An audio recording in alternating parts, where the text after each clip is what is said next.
yesterday and take us through that chronology so that we have the sequence of events fresh in our mind. And in particular, if you could explain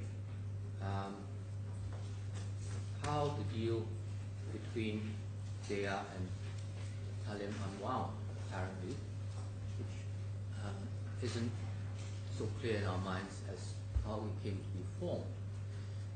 Good morning, everyone. Just to be clear, how the deal between Taaleem and Deyaar was unwound. Or came apart, unraveled maybe.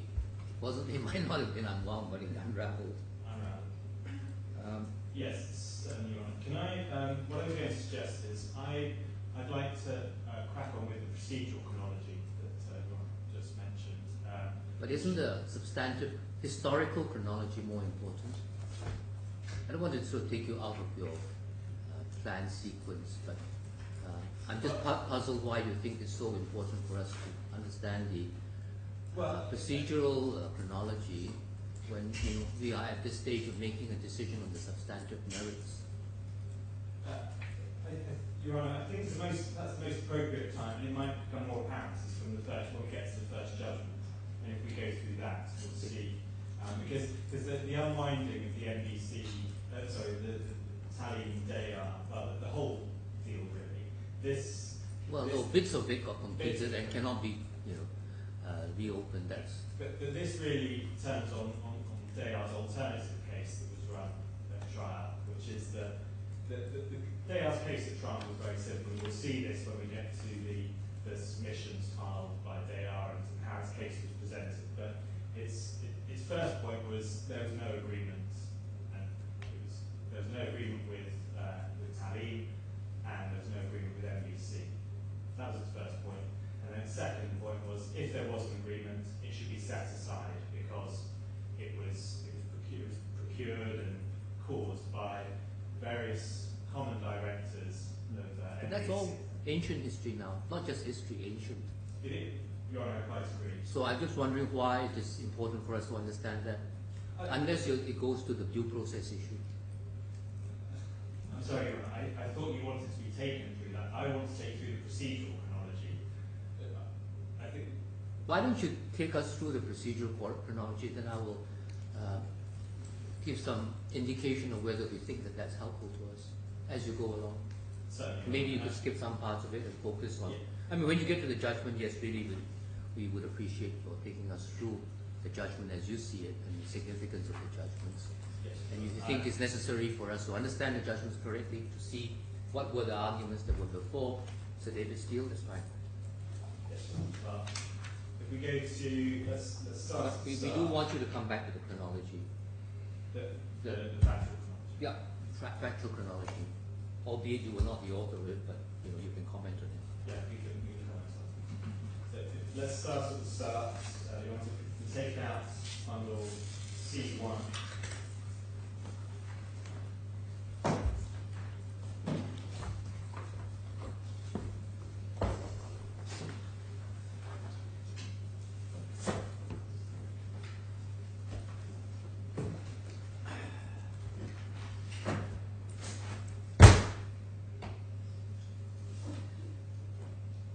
Tab 1, and go to the Taaleem particulars of the claim.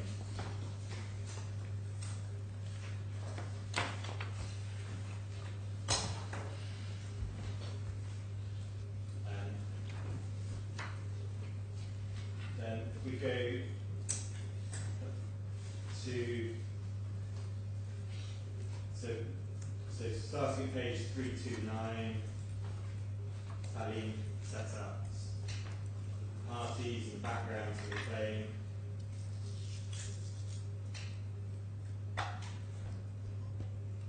And then over the page 330, they set out Sky Garden's transaction.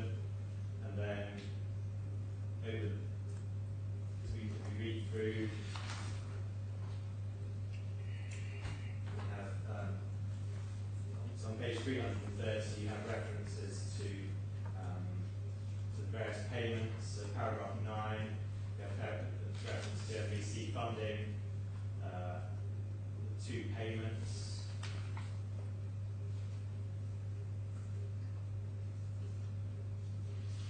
If we go down, there's and then over the page 331, there's reference to various emails.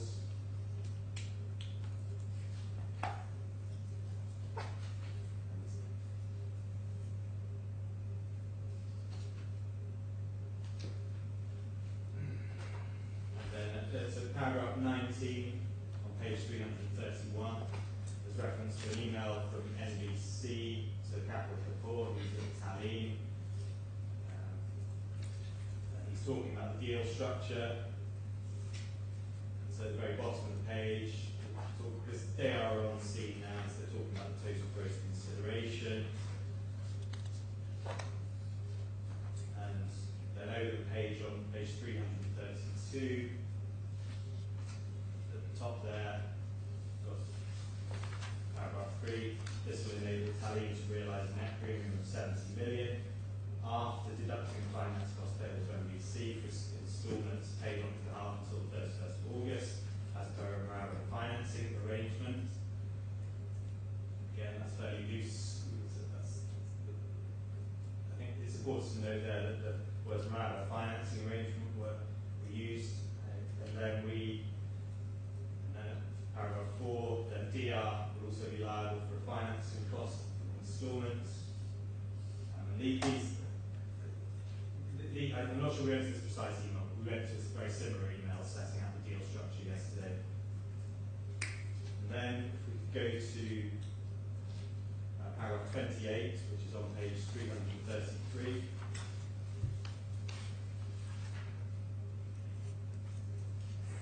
And perhaps if we just go to page 20, paragraph 26.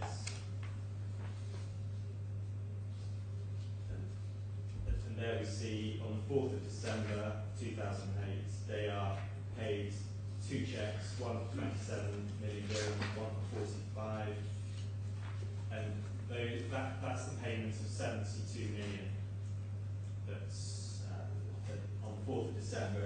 And that's 4th of December is the date when the judge, in the first judgment, finds that there's a transfer.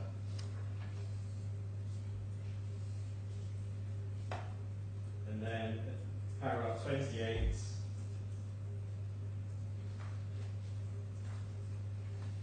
so this is a letter from Marcus Giebel, who's the CEO of Deyaar, providing confirmation to Taaleem. And then he sets out their discussions. And then paragraph 8 at the very bottom, he says, so this is page 334, as on the 1st of March 2009, the known liabilities are tabulated below, which Deyaar confirms to take responsibility for from Taaleem. And then there's this table, and that sets out the first entry is the 135 million. That's the figure, obviously, the amounts that were paid by NBC on Taaleem's behalf before the 31st of August 2008. The second entry is the 81 million. Sorry, the company there is? That's Taaleem.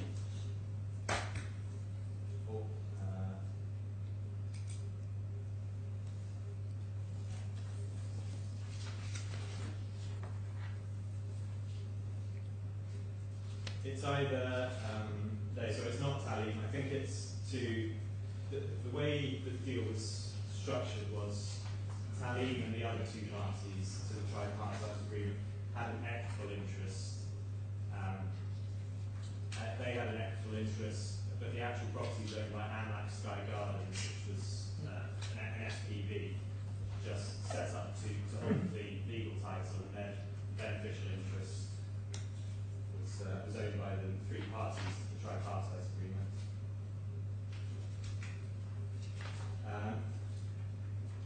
So then the second entry is the September instalments, the 81 million, and then the third entry is the remaining instalments that at this stage it's anticipated will have to be paid under the tripartite agreement. And then at the bottom, and this is we rely on, so any financing cost payable by the seller, so that's Taaleem, to National Bonds Corporation, accrued and due post 31st August. Sorry, who is seller in the box? So this is, the seller is Taaleem. So this is a confirmation from Deyaar, the buyer, to Taaleem, the seller, and the seller with the equitable interest under under the tripartite agreement. And so here we have Deyaar confirming to Taaleem that the known liabilities of Taaleem that Deyaar is assuming include any financing costs payable by seller to National Bonds Corporation until 31st of March 2009.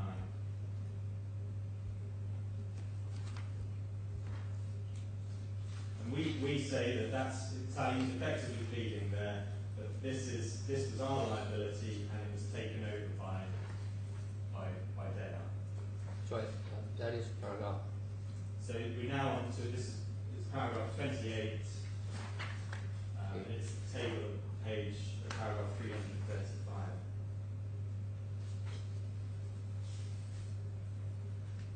And if we then turn page 336.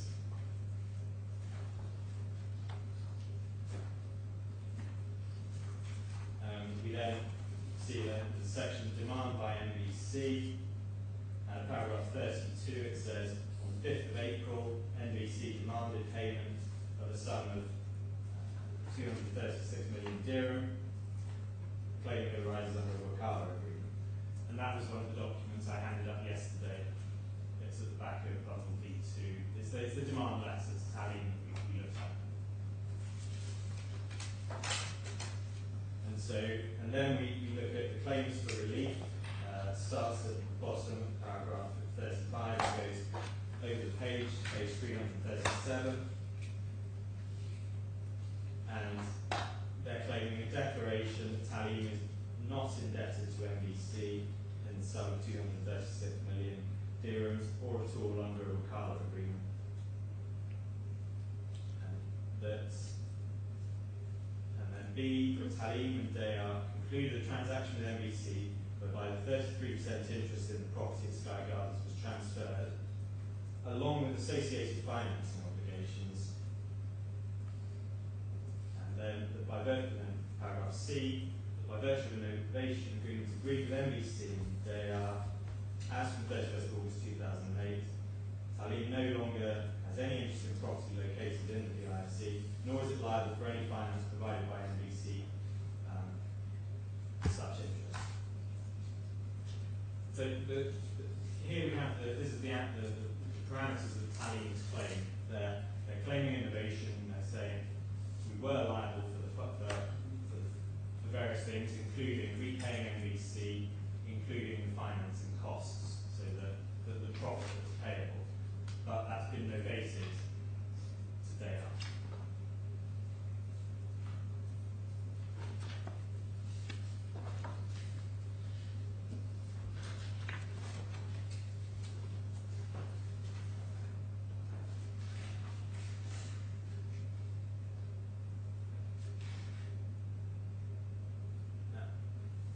We then go to tab 2, you get Deyaar's defense. By the way, when are we getting the live load?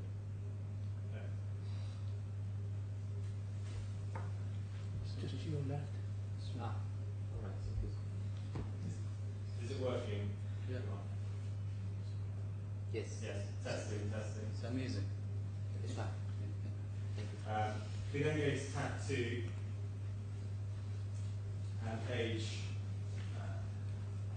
This is Deyaar's defence and counterclaim in response to Taaleem's claim.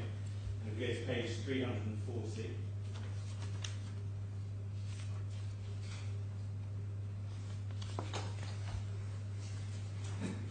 And you see that Deyaar's primary case, there's that heading about 2/3 of the way down the page.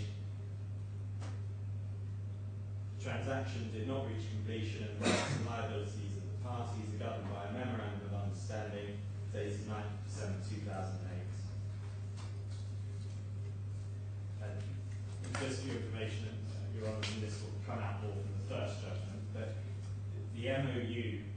I did refer to this briefly yesterday, that this was a document drawn up by Deyaar in May 2009, where once the financial audit department of the government had started to look into the deal, and Deyaar effectively wants to rewrite the transaction and make it a reversible deal so they could get their premium back. But that document was backdated to December, and so that was Deyaar's case. You're referring to the words at 340 in bold. Is that right? Yes, Your Honour, the heading.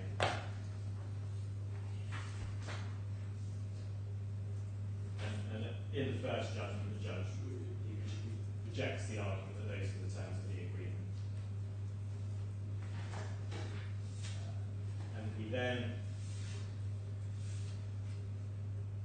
And then at page 350,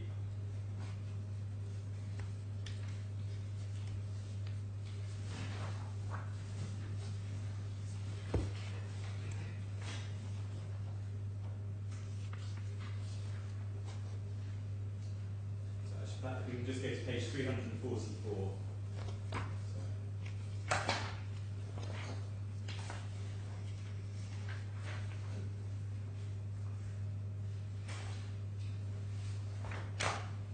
And here, paragraph 25, 25.11, and this is under the heading, transaction did not reach completion. And so they've set out various matters there, and I won't take you through them, but it's my learned friend yesterday mentioned the initial SPA, which between Taaleem and Deyaar, which was in April 2009, and essentially it's they say, well, there was no SPA, it was only initial that wasn't executed, and then there's the MOU, and that governs the terms. And then to page 350.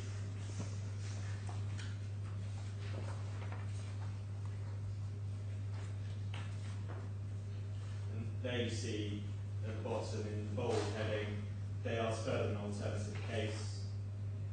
If Deyaar has or would otherwise be obliged to complete the transaction, then the transaction constitutes breach of trust and should be set aside.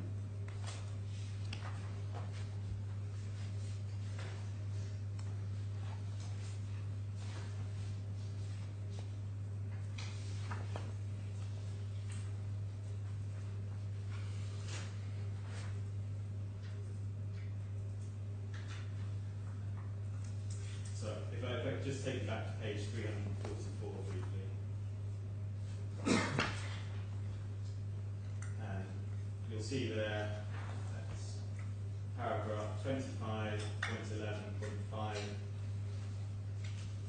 Deyaar says there's no innovation or other means by which Deyaar acquired Taaleem's interest in the Sky Gardens Tower or any liabilities associated with that interest, including any liabilities to MBC, either before or after the expiry date.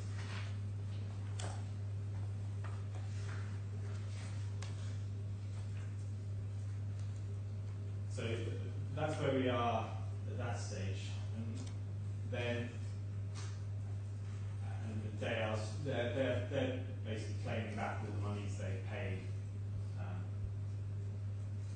because of the alternative case that it should be set aside and there's no binding deal. And we then NBC then challenges jurisdiction on the basis that if we turn bundle B.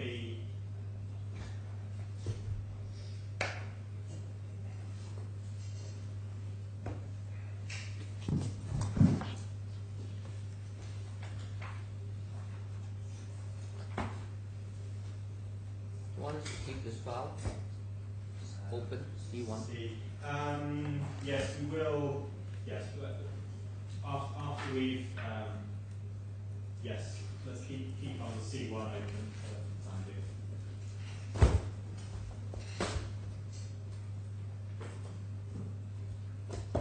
Did we see the MOU yesterday? Was it referred to yesterday, the MOU? MOU. I think it was briefly. But you looked at it? I'm not sure. Is the MOU? You mentioned it briefly, but we weren't taken to it. Yeah. No, At some point, please take us to it. Yes, Your Honour. If it's not in the bundle, it's certainly described in detail in the first judgment. So we'll. So this is if we go to tab 2, the bundle B.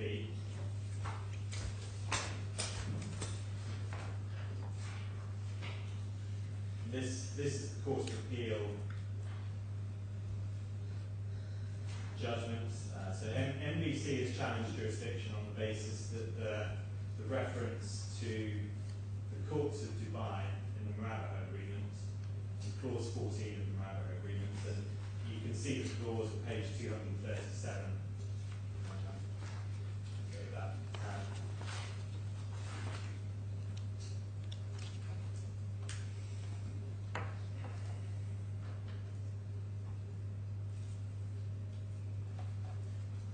NBC says courts of Dubai means courts of non-DIFC Dubai. My learned friends to my left, Mr. Flynn and Mr. Montague-Smith, said courts of Dubai in this context means DIFC courts. And NBC lost that challenge, and so if we're on page 237, here there's paragraph 20 at the bottom of that page. This is the Court of Appeal's description of the deal and of the dealing between NBC and Taaleem, and perhaps if I I can read this out, or perhaps if you want to read paragraph 20.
Bits of paragraph 20 I would draw attention to are on page 237. It talks about the function of the Murabaha Agreement was to record retrospectively that NBC had, on the 6th of July, placed the disposition of Taaleem, the interest in the property,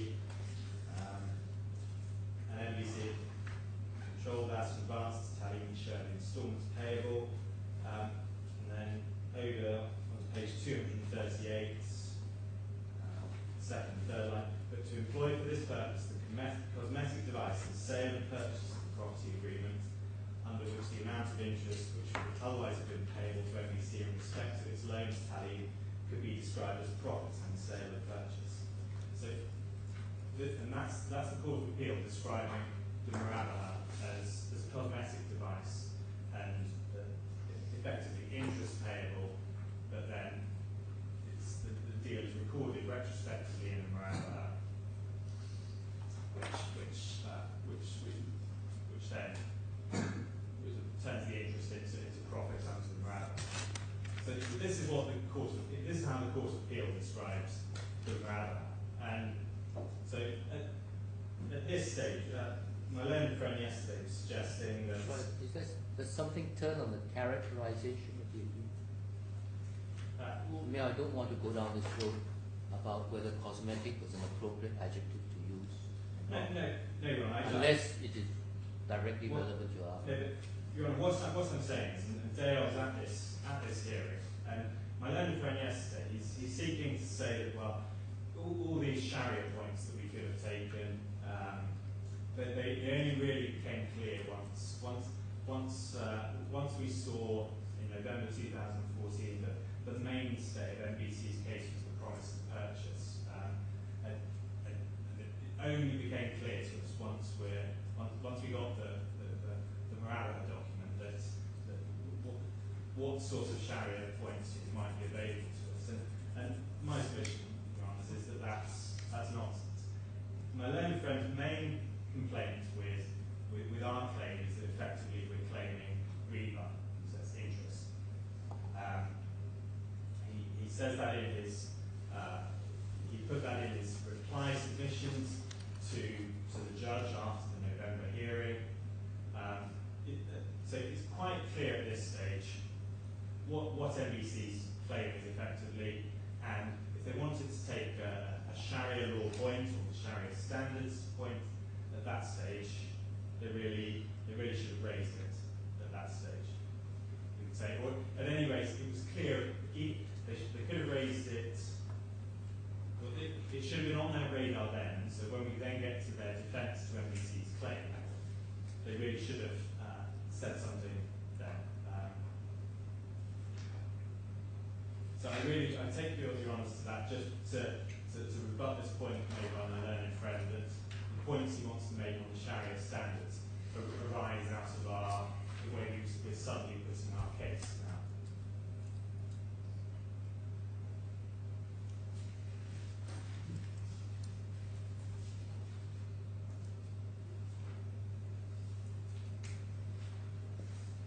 And we then go to paragraph 38 of the judgment, which is at page 242.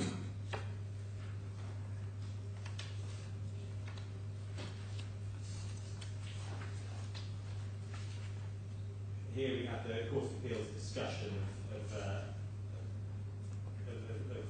what the law and jurisdiction clauses mean in the Bravo agreement. And we go over to page 243. Talk about their uppermost purposes to identify with certainty and governing law. They talk about the well-known principle that you can't have floating proper law.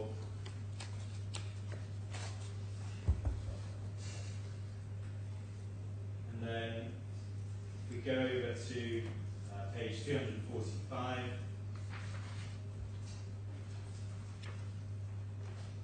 Again, so paragraph 44, again, in the second line, there's a reference to paragraph 44. There's a reference again to the RAM agreement being cosmetic device to master loan agreement. And then going through that page, what the court's saying there is that the laws of what's being sold under the tripartite agreement is a beneficial interest in a property, and laws of divine in that context must mean DIFC law, because under non-DIFC Dubai law, there wouldn't be a beneficial interest. They wouldn't recognise it. So it says under the tripartite agreement, we're dealing with DIFC law. So under the Morales agreement, it's the same expression, and that deals financing the purchase of the beneficial interest. So effectively, so it must mean DIFC law there. And then going on to page 48. Paragraph 48. So that's page 48.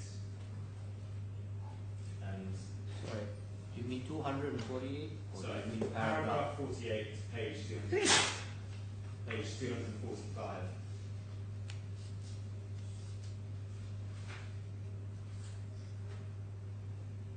So perhaps it might be helpful. These are perhaps be helpful for your honest to read these paragraphs of the Court of Appeal judgments afterwards. And then paragraph 49. So against this background, it's highly improbable that the parties to the Morales agreement would have intended that it should be governed by non-DIFC by law. And then paragraph 50, they say if it's DIFC law, then in the jurisdiction clause, it's courts of divine.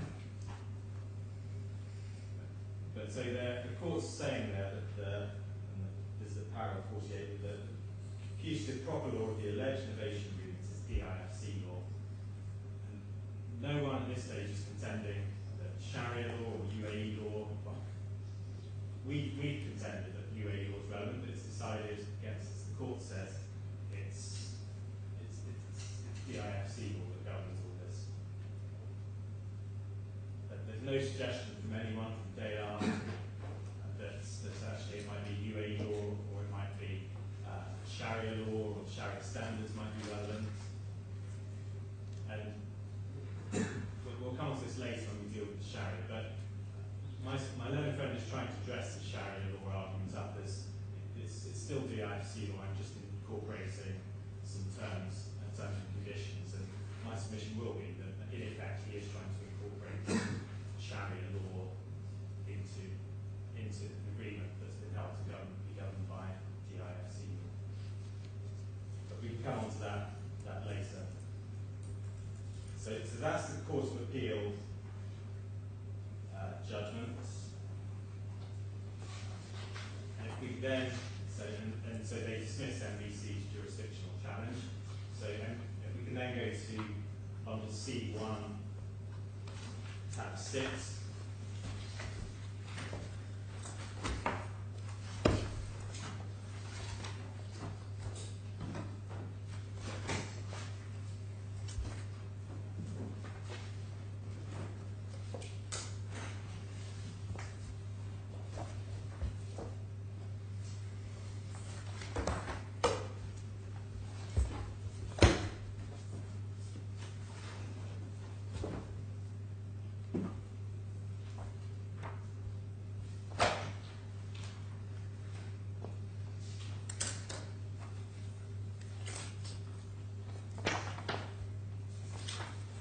Go to paragraph 42,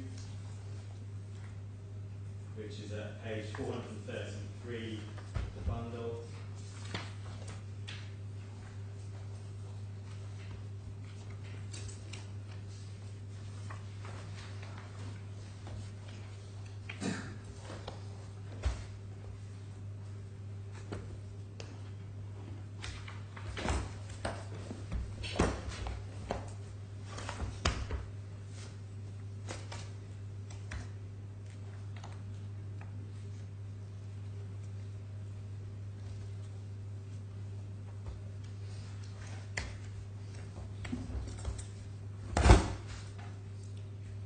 C1, page 433, paragraph 42.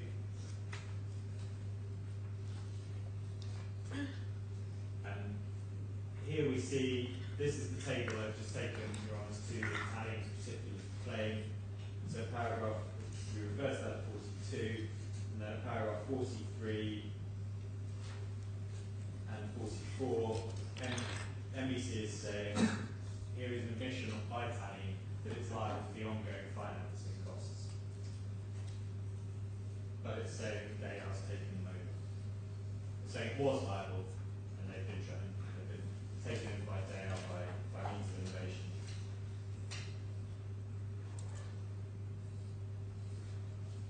So it's making it quite clear that this is a liability in play, the liability for the ongoing financing costs. And then we go to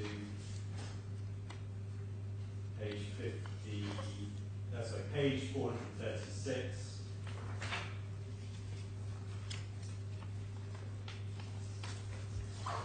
Paragraph 56.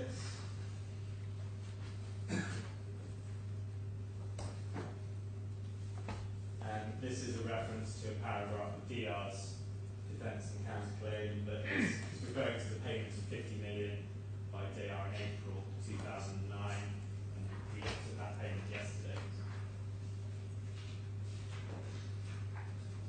And then we can go to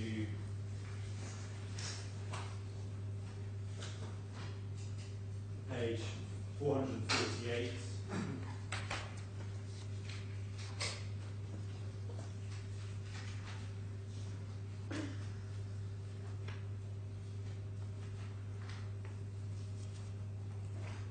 And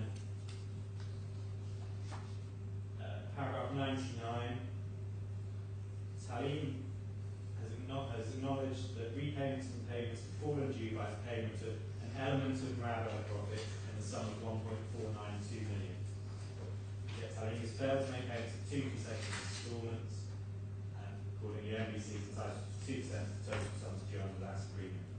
So it made quite clear there that we say an element of Rabbi profits has been paid, and your honours will recall that this 1.492 million figure, that's the figure due under the Morava agreement up until the 31st of August. So it made quite clear there that part of that's been paid, but not afterwards. Paragraph 100 and 101, these are demand letters where NBC says we wrote to Deyaar, we wrote to Taaleem, claiming all sums advanced by NBC plus profits and late payment charges.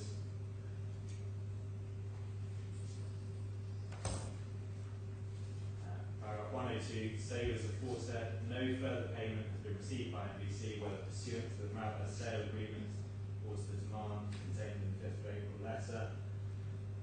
I'm not saying that you can just demand money and that gives rise to a legal obligation to pay. That would obviously be absurd. But there's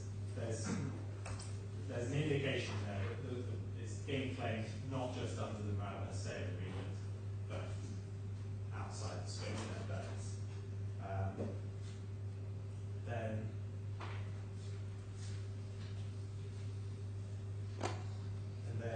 paragraph 103, we have various amounts. And so paragraph 103, so there's a summary of the payments made by NBC and owing and thus far repaid to NBC. And those are set out as a reference to an NBC statement of account dated the 25th of May 2010. And then there's a footnote reference to various exhibits from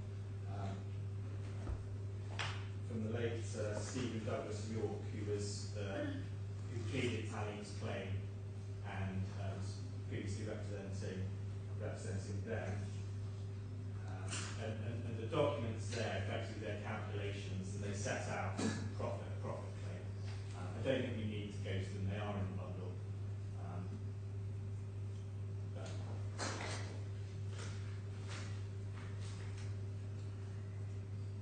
And then, so the paragraph, so 104, so over the page 449, paragraph 104 sets out, so it says the sum of 166 million is due on from our sale agreement, and that's a principal figure. And then paragraph 108, further, the sum of 19 million dirhams is due and owing to NBC in respect of profits under the Morava agreement until 25th of May 2010, and falls to be paid by NBC.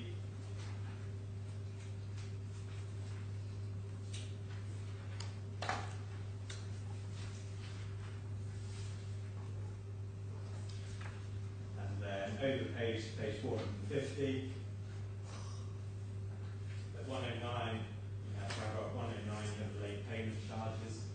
And paragraph 110, further in respect of the period from the 26th of May 2010 and until the date of assessment, NBC claims further Morava profits and Morava late payment charges. Alternatively, interest is in the discretion of the IFC court. Where in this pleading do you deal with the innovation? NBC's position at this stage is very much that we were involved in the deal, in organising the deal until late 2008, but after that we weren't really involved. And we're in a position where we thought Deyaar had assumed the interest, but then we've written these demand letters, and everyone's saying, no, it's not me, I'm not liable to pay, he is. So we're caught in the middle, and our position in this document on innovation is really that we sit on the fence to some extent and claim it from Taaleem and or Deyaar, because we're not in a position to know, to see all the documents, to know what's actually happened. We we weren't privy to any of the exchanges between Taaleem and Deyaar in 2009. Somewhere in all of this is a pleading or even a finding by one of the judges that MBC had consented to the novation. Obviously, it must be consent, otherwise there can be no novation. So, where in this pleading is that dealt with? So, the consent document was dated the 12th of April 2009. Right. And so, if we turn to page 434.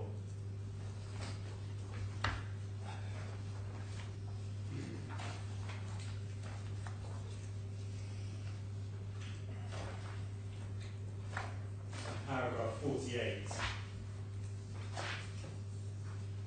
So this refers to a letter dated the 12th of April 2009. So then MBC agreed in principle to transfer Taaleem's financial obligations to Deyaar. But at any one time, your clients must have a position that it's either Taaleem or Deyaar who's responsible. The two of them can't be jointly liable if there were a novation. Your Honour, that's correct. I think it's fair to say in this document that the way the prayer for relief at the end is treated is that MBC counterclaims from Taaleem and or Deyaar, and then sets out various sums.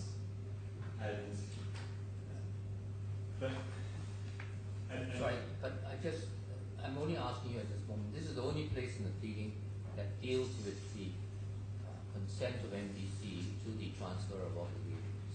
This is dealing with it, but of course we can consent, but if we don't know the rest of the picture.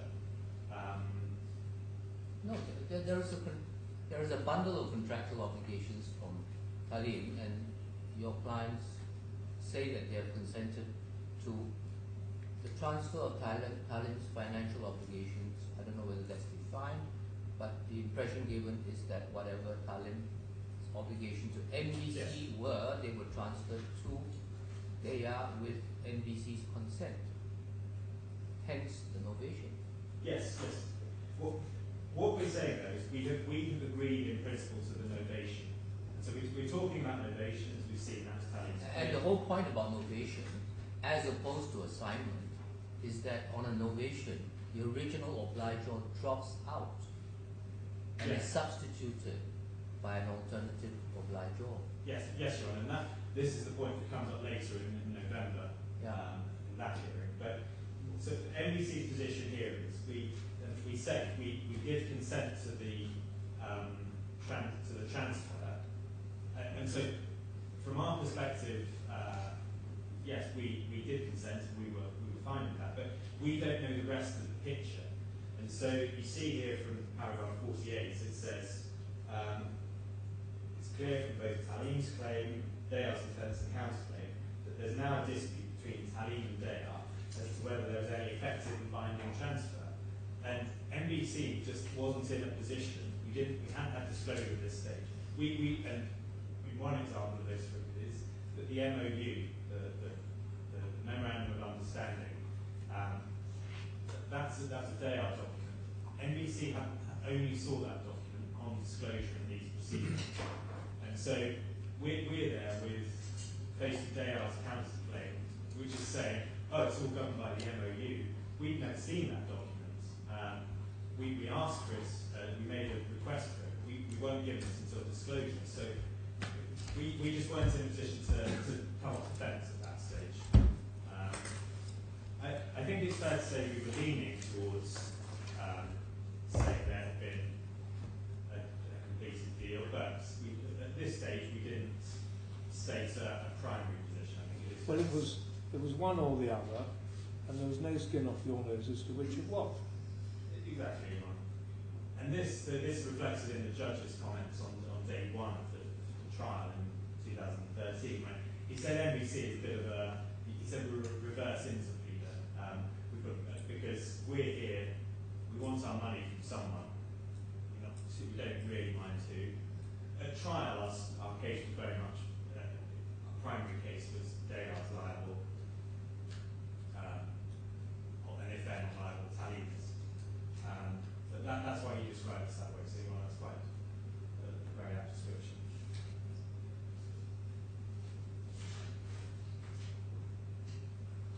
And if we just go back to page 450,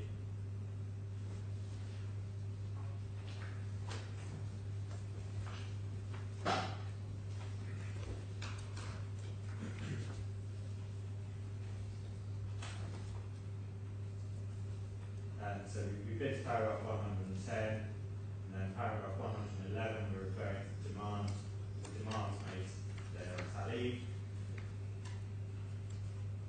Then in the prayer at the bottom, paragraph 2, sum of 19 million from Rabba profits on the sums advanced until the 20th of May, and then paragraph 3, sum of 7 million for late payment charges, and then paragraph 4, further Rabba profits for the period from the 26th of May until the date of assessment. So technically, you couldn't claim from both, should you? It's got to be all. well, You can only have an and if it were an assignment, and on the assignment you didn't release the original obligor from his obligation, then you took on an additional one. yes, Your Honour. But everybody seems to have settled on novation. Quite sure. Everyone did settle on novation, and that's the whole purpose of the deal, because you'll recall the repayments to MBC are passed to the price, and it just, as the judge said in the second judgment, it makes no sense for Taaleem to remain liable, because then they're not being let off the hook, and so effectively they're not getting the full purchase price, because they might still be liable. But I think it's fair to say it may have been that. I think it is very much, certainly at trial, it was all or nothing. It's all gone across by way of innovation, but it may have been on certain findings. For example, the judge might have said, well, you're liable under the Murabaha for 136 or 135, but perhaps the 81 million. So the 136 might have gone across, maybe the 81 didn't. So one could imagine there could have been relative permutations, but certainly by the time we get to trial, you'll see this when we come to it, it's all or nothing. So that's, and then so keep the same bundle open. If we go to tab 9.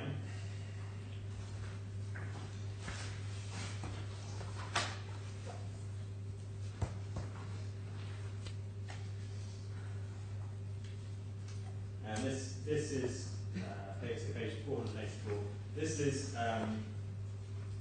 Deyaar's rejoinder, reply to defences to his counterclaim, and defence to MBC's counterclaim. Now, at this stage, Mr. Robin Knowles, QC, has come on the stage, and I think it's fair to say his laconic drafting style is apparent, and the reply to MBC. So the defence, so we go to page 487.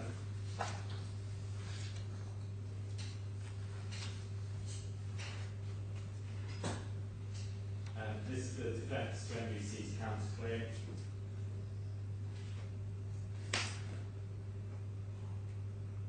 And if we then go over the page to page 488.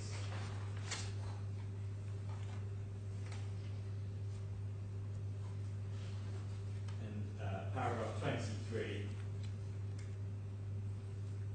and here you see the response to paragraphs 103 to 109, which the paragraphs of our defence and counterclaim below, just taking your honours to, and the bit that responds to the claim from Rabba Profit is subparagraph 2. It's denied any monies due to MBC for Deyaar pursuant to or rising out of the Rabba sale agreement between MBC and Taaleem. Your Honours, I would say that's a bare denial there. It just says they're not owing.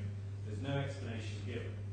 And you'll have seen from our skeleton arguments, I think, that it only became apparent to NBC that Deyaar was running a specific sort of quantum point on the profit charges, i.e.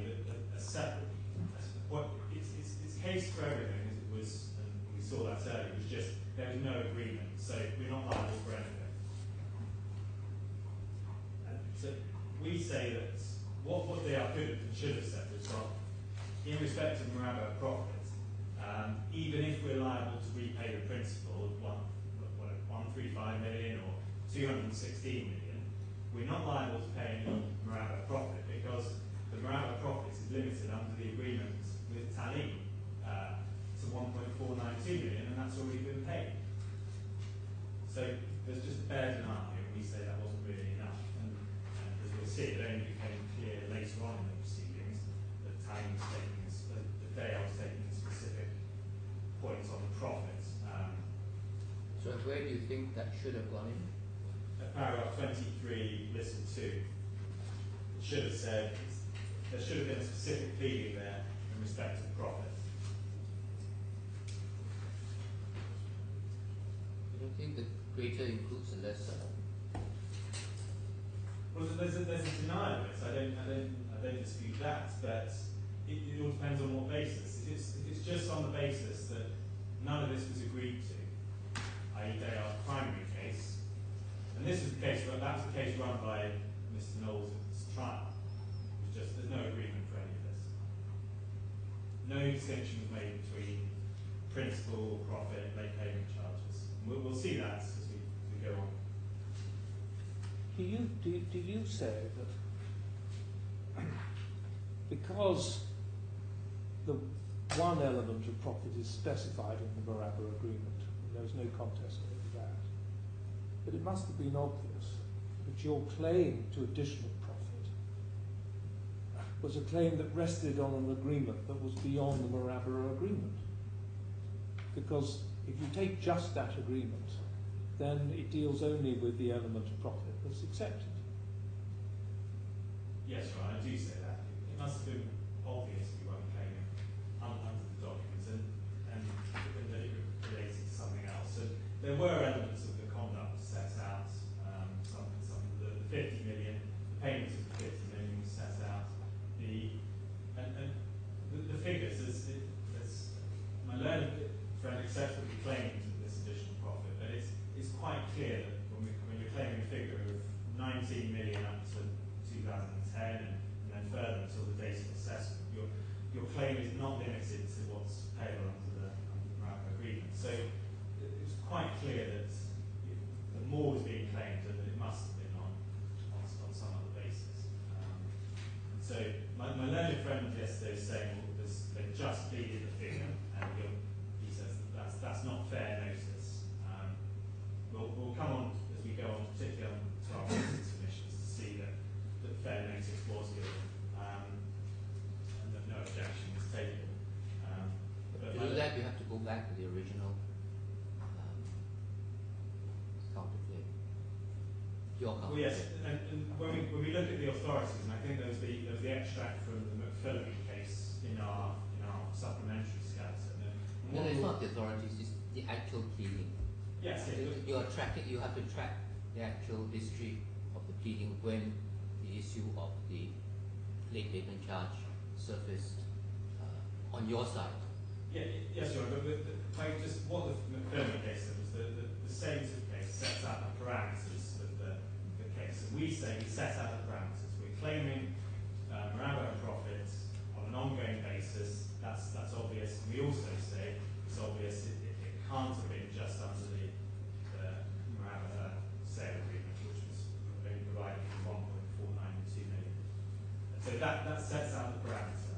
And then further detail is provided later in witness statements and in our opening submissions, and no objections taken. So my learned friend... Does the letter of 27th of January 2010 adequately set out or give notice of your claim for the late payment charges?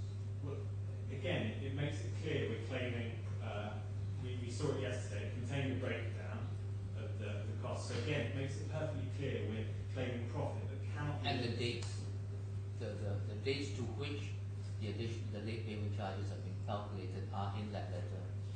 No, Your Honour, those letters were more general, but we'd already had the 4th of June email that I took you through in detail yesterday, which did set out the dates.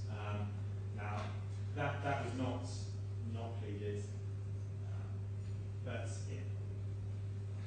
again the claim is for an amount and it clearly includes profit charges beyond what's due under the railway agreement. And it's the case, isn't it, that Deyaar itself had made a payment towards profit beyond what was in the Muhairi agreement when it paid that 50 million. The first slice goes to the interest and then the remainder goes to the principal element. Yes, indeed. So if you infer that the accounts department must have known what it was doing, it knew that it was discharging an element of profit that was beyond the Muhairi agreement. Exactly. We look at your counterclaim, paragraph 109, it's at page 450. There's a reference to a sum of 7.1 million euros. That is specifically described as being in respect of late payment charges. So would that be giving clear notice of your client's claim for running financial charges, financing charges? Late payment charges are separate from the profit charges. The late payment charges, that's the 2%. So your 5.5% recurring is characterized as additional profit? Yes, that's the profit. And perhaps it is helpful just if we go to, I said we didn't need to go to it, but maybe...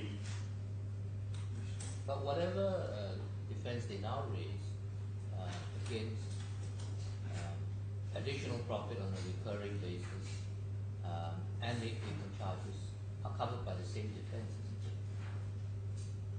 Yes, and of course both are in the nature of recurring charges which are unquantified in the original agreement. You and I, the NBC did originally claim the 2% as on a recurring basis. I think that's why the 7 million figure is,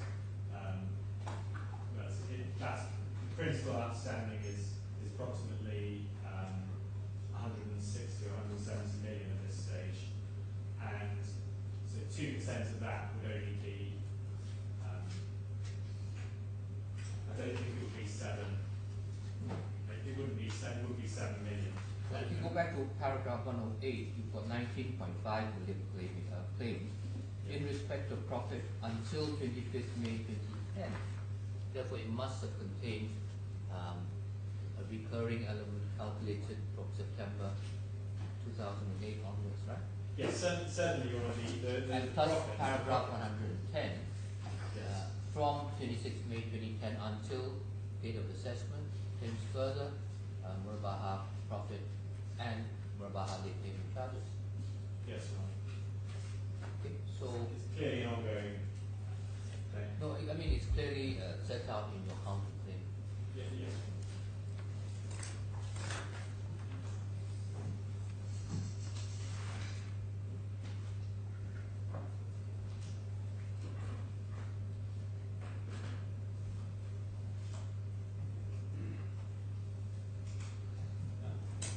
And how was Mr. Knowles pleading to that?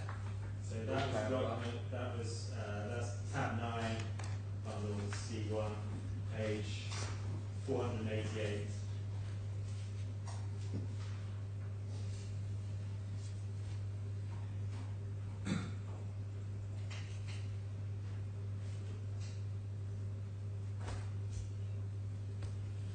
And this, so we've just been here, and it's 23.2, and this is just a bare denial.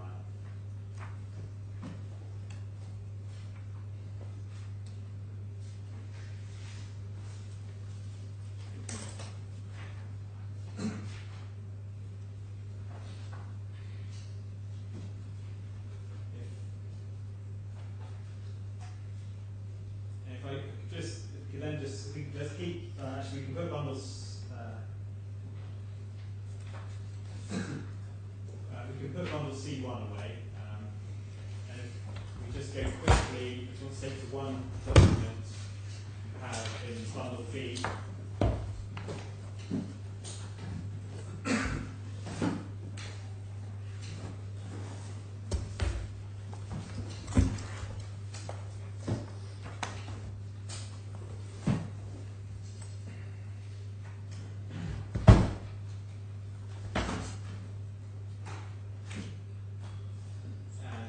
it'll be tab 4D. 4D, did you say? 4D, D, the DI. Don't think I've got a 4D. It may just send me, like mine is just in tab 4. It's page 260N. Yeah. And so this, as we start at the beginning of tab 4 with page 257.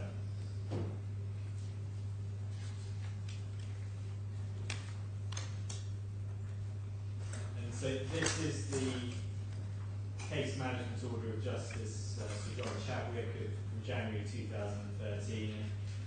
In January 2013 there was a document production hearing, and I think that aspect is dealt with. So part of this judgment refers to that application, but then there are also various CMC provisions at the end. But if we then go forward to page 260N,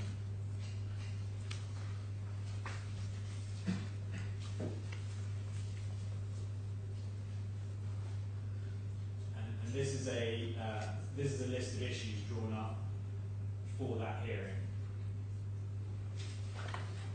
and you'll see it's quite a comprehensive list. I think it's fair to say that each of the parties have sort of added in their issues, and without perhaps enough thought, or perhaps without sufficient efforts to condense it and to only ask questions once. But if we go to page 260p,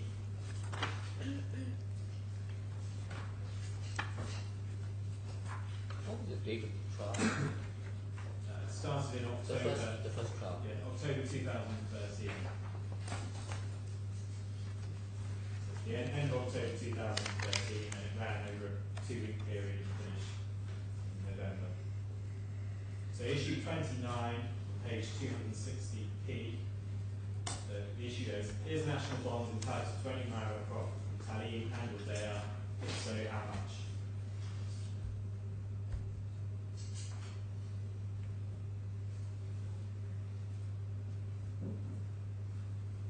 And paragraph 25 as well, is national bonds entitled to recover from Taaleem any sums that was paid in respect to Sky Gardens pursuant to the terms of the Marabout Agreement or otherwise? And then same issue, issue 26, that's in respect to Deyaar. So the amount of Marabout profits payable is clearly an issue. Well, more in 29 and 30 Yeah. than in 25 and 26. Yes, but those paragraphs at least set out the Marabout Agreement or otherwise. So it does indicate that the basis of the claim is not necessarily just limited to the Marabout Agreement. That's just the other side of the coin in relation to Mr. No's pleading. Yes, Your Honour, that's, Neither of it tells us anything. no. So it's clearly an issue how much Marabout profits is payable. And I think the next, if you could then go back to bundle C, sorry, I think I told you this way. If you go to bundle C1,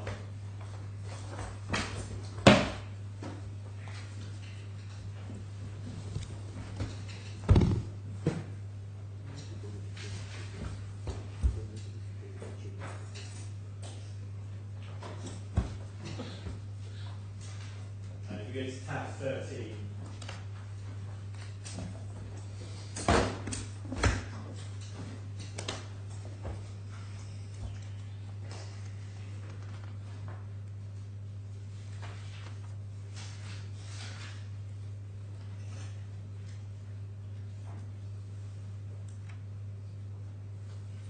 go to paragraph, so this is Omar Sudi's witness statement, and we go to page 550.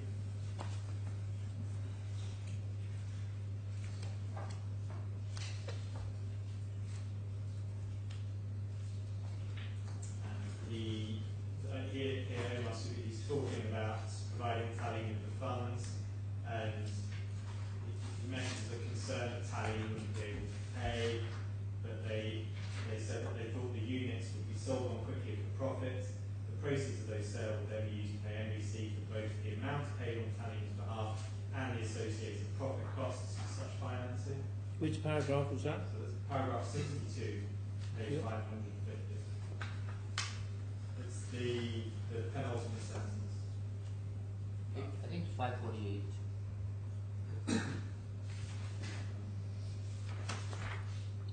It's 550 in my bundle, Your Honour. Well, paragraph 52 is... 62. Ah, sorry.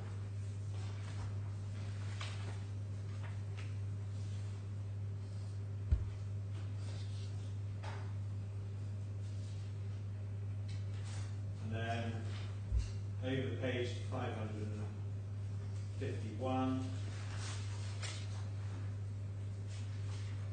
at the bottom, paragraph 68, he talks about Mr. Bernard of NBC requesting a meeting with Deyaar Sharia Islamic legal and financial consultancy regarding Sharia approval of various NBC investments.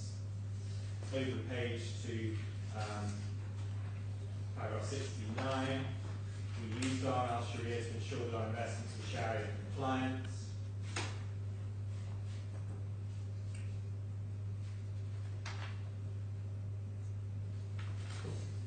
Paragraph 70, so, Mr. Tariq Musa confirmed that our financing could be structured in a Sharia compliant way, and sent us the Morales sale agreement. So here you have to be setting out the role of or what it means to be a Sharia compliant organisation.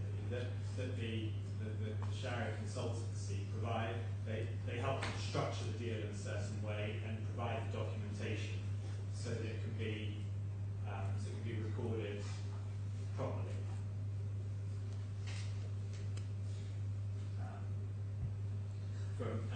We would say this is from an accounting perspective, and we'll come to a reference to that. The paragraph 71 on the same page, 552. Last sentence. This is talking about Deyaar Sharia improving the Murabba structure, which of course is done as a sale. So Taaleem is meant, NBC is meant to be selling the interest to Taaleem, and then they pay the instalments in. And then the last sentence, once NBC had purchased the interest, it would sell it on to Taaleem for a profit. So again, it's envisaged that NBC is getting a profit from this.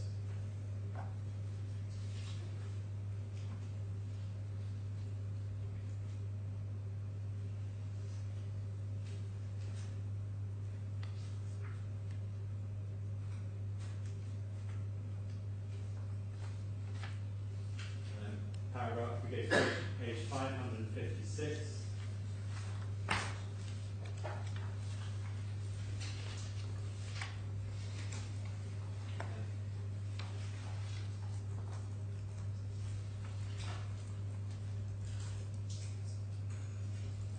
And paragraph 93 at the very bottom, he's talking about selling this capital to four of Taaleem, details of financing structure as approved by the Deyaar Sharia, together with the Murabba and promises purchase. So he's sending him the documentation.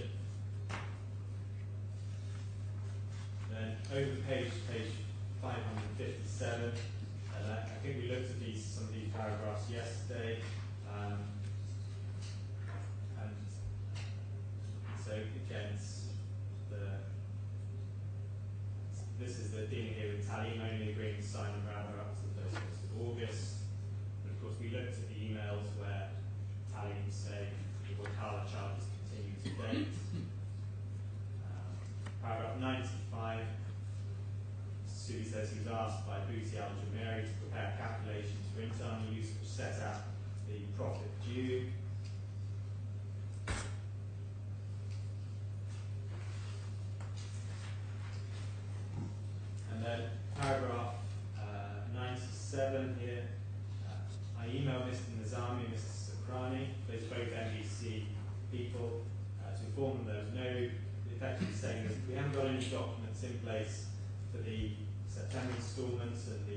instalments going forward, and we need these, they need to be signed urgently.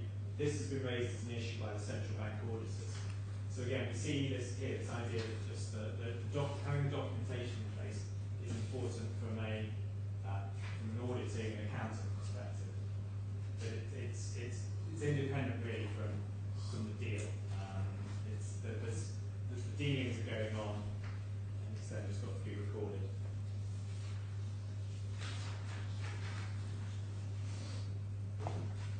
We then go to page 559.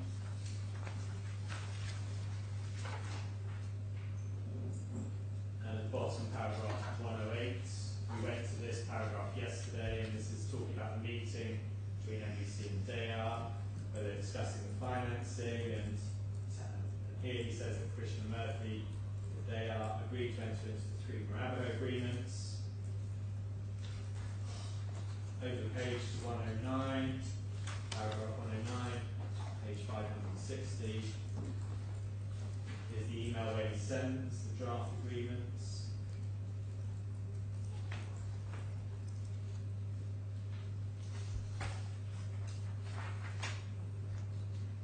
Then if we go to page 562,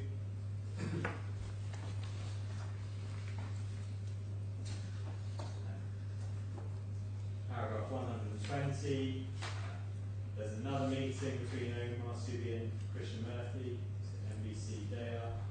Don't remember the conversation in detail, but I remember we discussed the Marabou agreements, finalising the structure, finalising the purchase.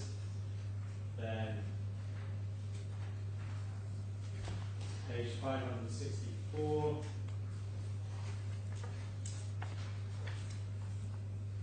Paragraph 129, the 23rd of February meeting that we might have already been to this paragraph, but again, we have the loan structured, and confirming the amounts paid.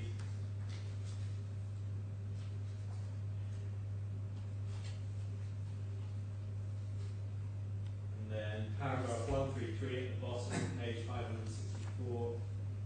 My contribution to the process of negotiation between Taaleem and Deyaar, once again, is to provide information as to the money outstanding and to ensure that NBC had managed to agree the Marabou agreements with Deyaar. Again, here, that's the reference to getting the documentation done.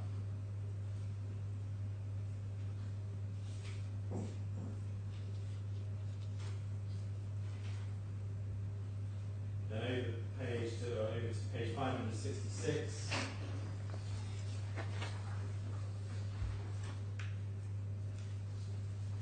So here, this section deals with Deyaar's payments of 50 million.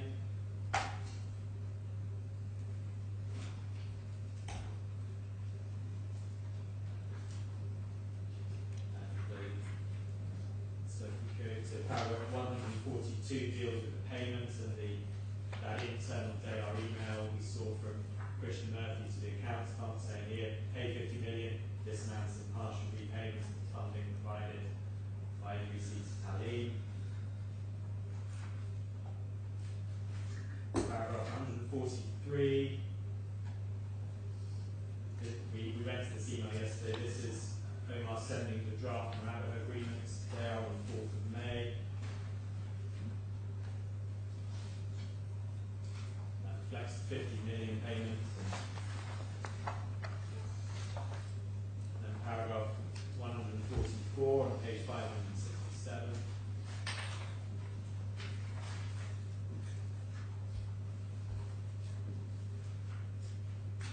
And this refers to a meeting in March 2009. And that's the first sentence. To the best of my recollection, I attended the meeting in March 2009, in which partial payment was discussed, and I can confirm the request was not in any way. There was a suggestion by NBC, by Deyaar, that the payments had been made because NBC was having cash flow issues. So he's dealing with this issue here. And then, second sentence, rather, Mr. Christian Murphy agreed to pay us according to Deyaar's cash flow position and told us the balance would be settled during the year, i.e. would be repaid by the end of 2009. So this is why you'll recall yesterday when we went to the 4th of June email with the calculations that acknowledged the 42.7 million principal and 7.2 million profit. So the date was calculated at the end of 2009. This is because we say it had been, Subi says, Deyaar had agreed at that meeting. And so one of my learned friends points in his reply to the Marabba document after the November hearing was that, this my learned friend's now pleading and relying on some oral agreement from March 2009, and that's never been mentioned before. Well, here it is mentioned. So it's put in the witness statement, so you can see it wasn't a challenge at trial. And then we go on to page 100, paragraph 147, still on page 5. The words paragraph 144. Rather, Mr. Krishnamurti, that sentence is the one that you're relying on. Yes. And told us the balance would be settled during the year. And this witness statement was prepared in anticipation of a trial that would include the issue of quantum. Yes. And so then paragraph 147. This is the 4th of June email we went to yesterday, where Christian Murphy of Deyaar confirms the profit and principal calculations to NBC's CEO, Mohamed Kassim Al-Alawi. So that's the only. So that was NBC's main witness statement dealing with the issue. Deyaar, as Your Honour may have gathered from the first judgment, promised various witnesses, such as Krishna Murthy, Marcus Eagle. They were promised at the CMC stage, but they didn't produce any witness evidence from them, either in the first round, and it was an exchange of witness statements. So they didn't produce anything then, and they didn't produce anything from them in reply. So you can see, we set out the loss of the conduct we relied on, including the 4th of June email and the other exhibits, the various documents that you were taken to, which were then relied on by the judge in paragraph 40 of the second judgment, and there was no reply evidence on this. So did they call any evidence? They did, Your Honour, but their evidence was very much focused on dealing with the alternative case. So they produced evidence from their chairman, Mr. Al-Hamli. He was the witness that the judge found to be somewhat unreliable because he had such a tainted memory of the deal and blaming the gang. Yeah. And then their other witness was their compliance officer. So again, it's dealing with the alternative case and that the deal wasn't done properly. There was no witness evidence from anyone involved in the deal. So this is why Mr. Knowles had to run the narrow case he did really. But essentially, he had this document, the MOU from May 2009, and he had that document, and so essentially just had to say that this governs it all. It was all or nothing. Yes. And we'll come on to see how he put his case against NBC, but it was exactly that. It was just there's no agreement and all or nothing. So if we can now go to. Before you read that witness statement, look at page 569, paragraph 157. Have you ever seen the minutes of Deyaar's board meeting of 21st December 2008? It shows that the board approved the deal. They may be in there.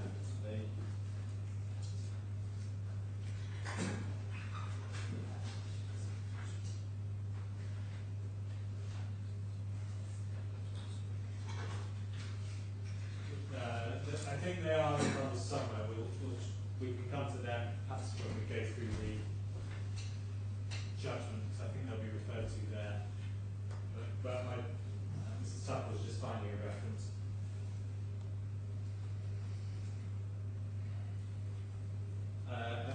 to take you to NBC's opening submissions, the written opening submissions, and as we can go through those, and then it might be convenient to take a break after that.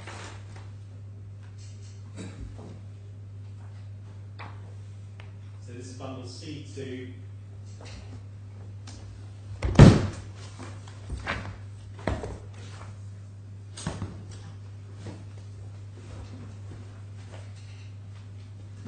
C2 tab 16.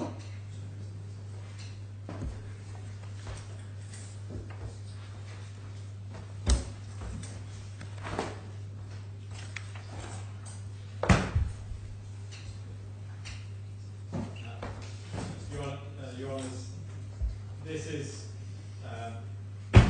is quite a long document, and the judge fairly and probably did criticise us for this in the first judgment. But perhaps if I just take to say the contents first.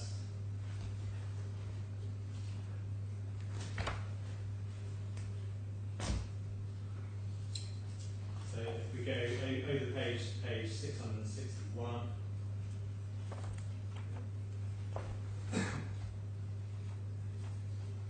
So you can see it, and then you can see the bottom little e, NBC's role in the Sky Gardens transaction. And then over the page 662, you have section F, financing provided to NBC by way of Morabba. And then going down, Your Honours, this is a large. These were large written submissions, but we did provide the table of contents which sets it out, and we now go to. So if we go to paragraph.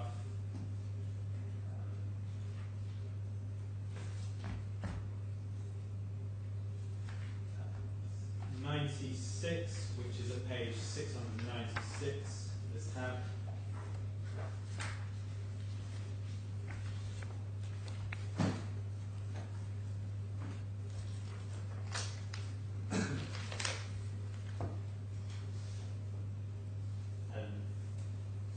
You'll see, and if you just have a quick look over to the previous page, page 695, you'll see this section here is setting out the commercial purpose of the transaction for NBC, Taaleem, and DIFC Investments. They were one of the other parties to the tripartite agreement, although they later then pulled out or sold their interest as well. And so go back to page 696, paragraph 96. And this sets out that it was originally NBC's intention to enter as an investor to profit from the rising real estate market, but then if we go to the last sentence, so I'm just reading through, that NBC effectively decided that they had enough exposure to real estate, and so thought they would finance instead. So NBC opted instead. Fourth line, NBC opted instead to only act as financer in order to capitalise on the rising property market by assisting Taaleem in making investments. And then the last sentence, 4 lines up, NBC advanced funds to finance Taaleem's purchase for profit.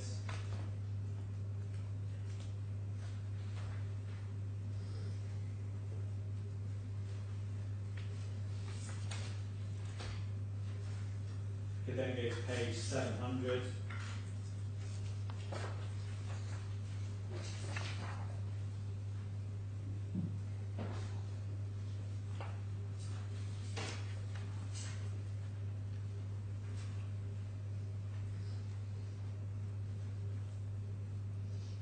Paragraph 115. As explained above, it was understood and agreed with NBC to finance Taaleem's purchase of the interest in Sky Gardens by way of Wakala with a profit rate of 5.5% per annum. And this is talking about early discussions, more in when Taaleem purchase initially got involved. So this is earlier in 2008, before before the deal's really been structured by Dar al-Sharia. But again, there's a clear reference there to a profit rate of 5.5%, and that this was, in paragraph 116, it talks about this being confirmed in a conversation between Mr. Subi and Mr. Kapoor shortly before Taaleem signed the tripartite agreement. And then here there's this reference, ultimately, as set out below, NBC Sharia Board pronounced the transaction should be in the form of a murabba. So I think this is where this idea of wakala comes from, that's initially what Taaleem and NBC, between themselves, have been thinking, and then with the underlying idea of a profit rate of 5.5%, and then once Dar al-Sharia, the NBC Sharia Board gets involved, it's then that the idea of murabba comes into play. Sorry, I think the transcript is not accurately reflecting what you said, because at the end of page 44, beginning of page 45, we don't see the word wakala, which you mentioned. But have a quick look at the transcript and make an appropriate supplementary comment.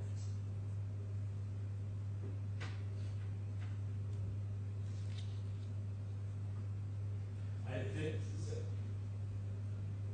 Yes, so there's a reference there, a paragraph. There's a dash there, and I think that word will be added in later. But so we just add the transcript on page 44, line 20. It should be wakala, so W-A-K-A-L-A. But at that point, you were commenting on paragraph 116 of this opening statement, is that right? Yes, the reference to wakala is in paragraph 115, and then in paragraph 116, it talks about then once NBC Sharia Board was pronounced, they say the transaction should be in the form of a murabba.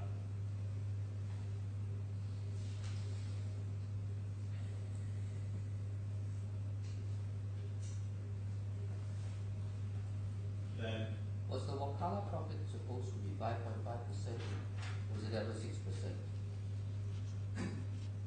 Your Honour, there was that one email we saw yesterday from late 2009 where Mr. Subi had calculated the figures on the basis of 6%. That's the only place. That's the only place, and it's only a one-way exchange. I don't have an explanation for that, but we're not saying it was ever agreed that it was 6%. So we go to page 702.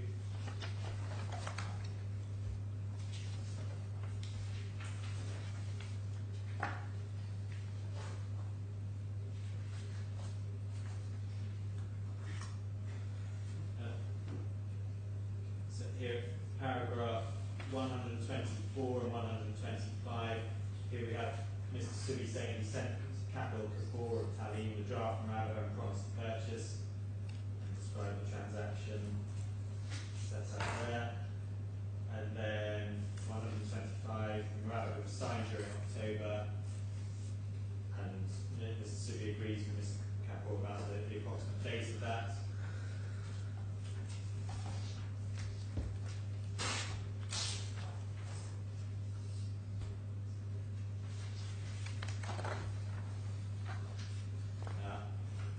We could then go to page 705.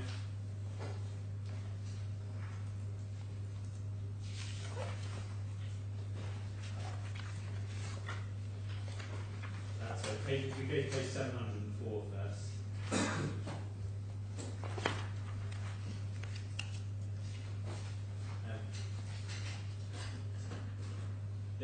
Paragraph 134, there's a letter here from Taaleem to NBC dated the 6th of July, but sent on the 2nd of September, and this confirms arrangements.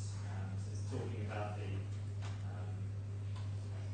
talks about the amounts being paid, and I think we saw an email that was quite similar to this yesterday, setting out the amounts. And then over the page at 705 it says, the letter also made clear that the agreement extended to all the instalments due under the tripartite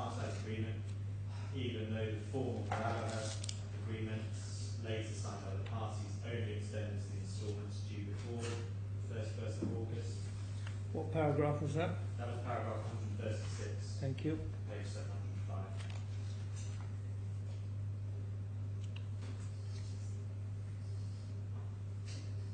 And then, if we go towards the bottom of the page, paragraph 138, and this is talking about the backdated RABA agreement. And this is one of the paragraphs I really rely on here, is setting out what's our case was about the partial record. And so paragraph 138, the funding provided to Taaleem was partly recorded in a RABA finance agreement dated 6th of July and promised to purchase. The agreement itself was signed in October 2008 and backdated. Going on, paragraph 139, the RABA agreement was only a partial record of the agreement in place between NBC and Taaleem because it did not extend to instalments due after the 31st of August 2008. Whereas, as explained above, Taaleem had requested and it was understood and agreed that NBC would fund subsequent instalments as well. Indeed, by the time the RABA agreement was signed in October 2008, NBC had already paid the fourth instalment in September on Taaleem's behalf.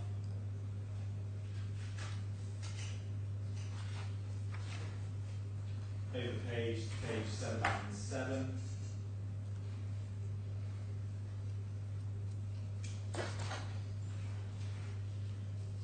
Paragraph 143.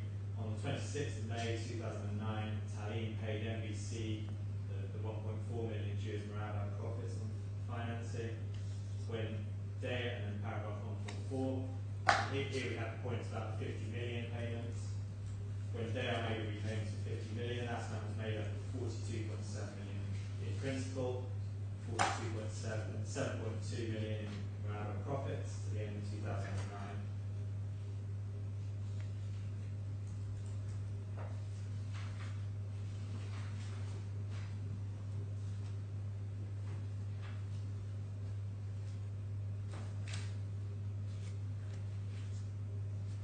Then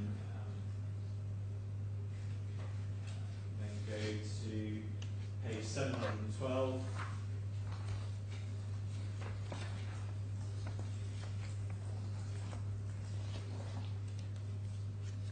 Paragraph 170, and here this is a reference to the 9th of November meeting between Mr. Subi and Christian Murphy, and that refers to paragraph 108 of Mr. Subi's witness statement, which we read to yesterday.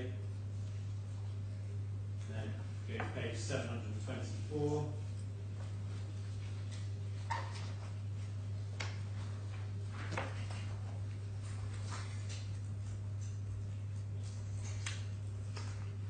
This is so at the top of the page, paragraph 219, on 4th of June 2009, Deyaar again confirmed to NBC the amount owing and said they would be signing the RABA agreement with NBC. And then there's a section there.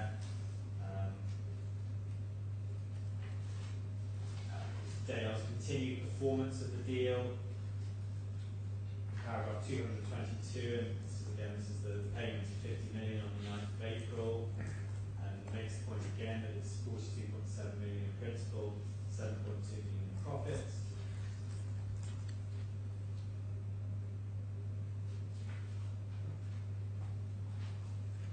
And then we go to page 739.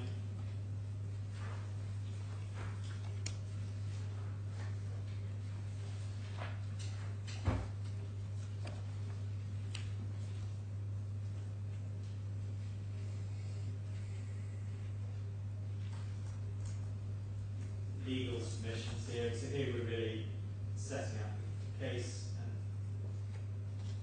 so little A, NBC agreed to finance Taaleem's payments and instalments due under the tripartite agreement. Page 2, paragraph 274, the agreement to finance Taaleem's purchase was recorded in part in the RABA agreement signed in October and backdated to July 6th of July 2008. And then we make the point here that Taaleem is effectively just trying to limit its liability to NBC to the advanced sums of the RABA. my learned friends in their Taaleem, in their opening submissions, Taaleem had in their pleadings and cases, but they to some extent sat on the fence as well as regards. They said, well, if there wasn't innovation, they pleaded that they would run the same alternative cases as Deyaar. And then when it came to trial, they made clear they wouldn't run that argument. And they effectively acknowledged liability to repay the principal of 135, or the outstanding principal of 135, and acknowledged they were liable in restitution for the 81 million.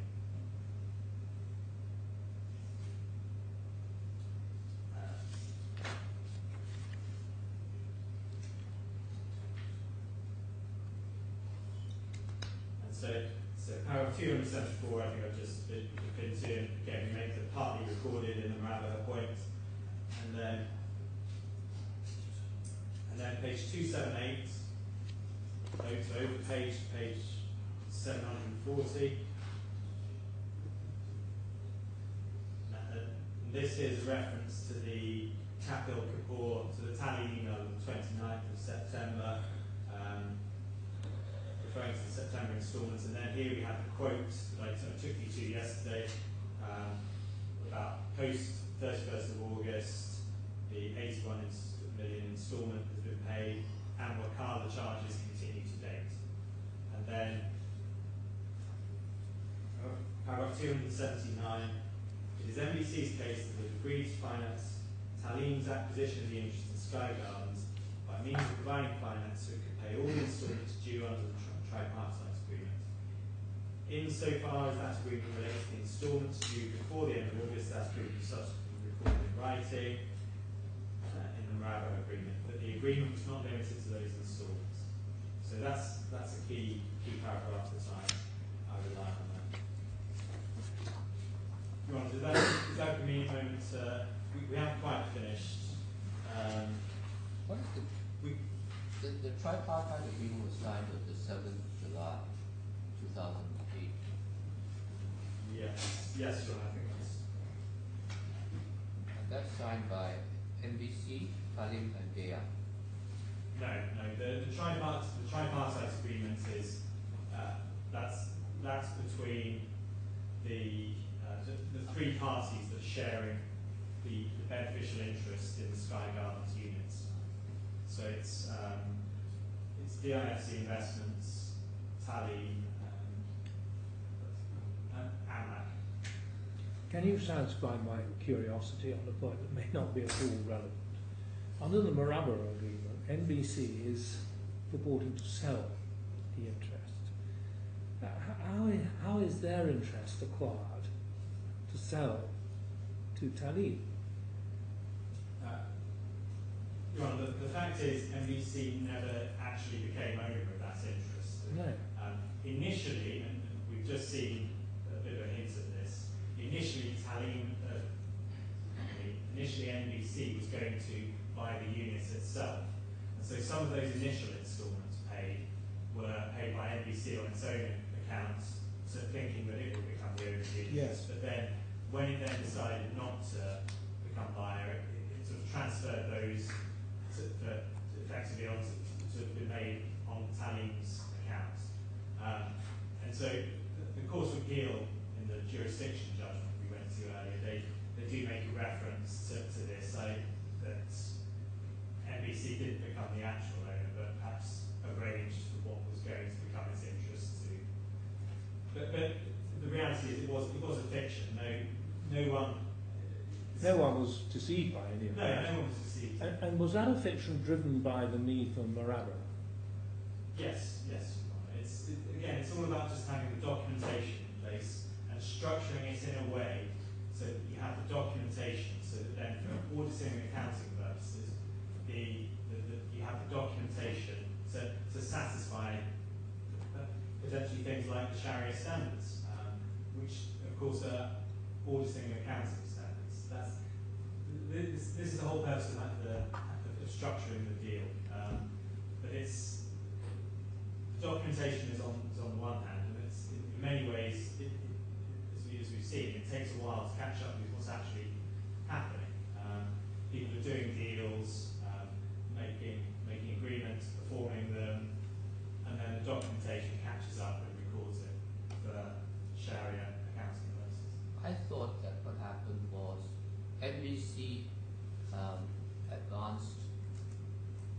practically, well, if not all, then the greater part of the acquisition price from Amla. So it was paying money directly to Amla. And then, at a certain point, they may have acquired sufficient interest in their own name to then effect the murabaha by selling it. Right, no, I mean, either they did it as a wakala, as agent, or they did it as principal, and then they put the property into the name of whoever it was, Taaleem or Deyaar, so as to be able to do the sale and buyback for purposes of the murahaba. Yes, right. I think there is an element of that. I don't know necessarily if... Well, it's really, it's fairly important for us to understand this. You have to give us a roadmap as to how you get to the legal conclusion that your client's entitlement is in accordance with whatever agreements actually have been entered into. And given that there isn't, there wasn't the consummation of the deal between Deyaar and Taaleem, question in my mind is then how does that affect the murabaha, which as Justice Field has talked about is a transfer of title. So do you say that title effectively had passed, or was the deal structured in such a way that it was simply a contractual deal whereby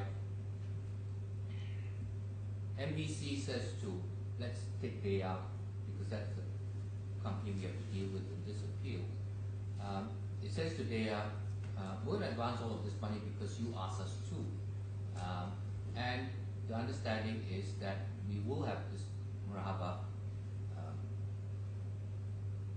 arrangement regardless of what happens between you and Taaleem. That seems to be the drift that your witnesses are saying. They didn't care whether or not Taaleem and Deyaar completed. So you have to explain to us in legal terms what the legal entitlement then is to claim any money from Deyaar in the light of what is a less than perfect murabaha transaction.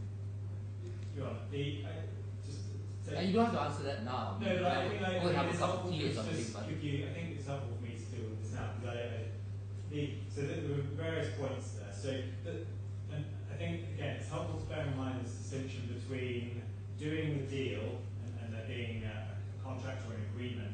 An agreement is perhaps not in the sense of a document, but an agreement, a contract is reached and concluded, and then the documentation. And so but if you take that line, then your claim is actually not for an agreed sum, but for breach of contract. There was an agreement that you would do the deal with Taaleem and that you would complete, and then we would then complete the murabaha. Since you didn't complete with Deyaar, you couldn't complete the murabaha, but you agreed to do so. No, that's not how things are being structured.